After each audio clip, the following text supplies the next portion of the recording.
هغې سره روژه ماتیږي که نه ماتیږي. یاد وساتئ یو په قصد سره الټي کول دي او یو په خپله مخه د الټۍ راتګ دی.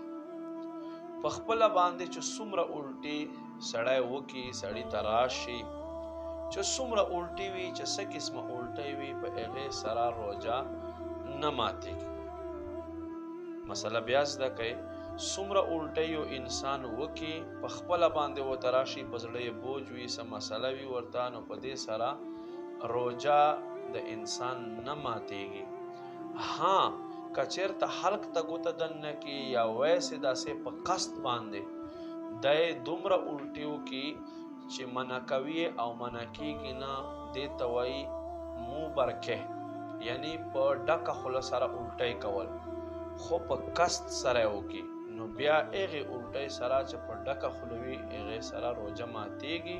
په خپله الټۍ راشي څومره الټۍ چې انسان وکړي که په ډکه خوله وي که کم وي که ورځ کې یو ځل وي که ورځ کې لس ځله وي چې په خپله راځي نو هغې سره روژه نه ماتیږي.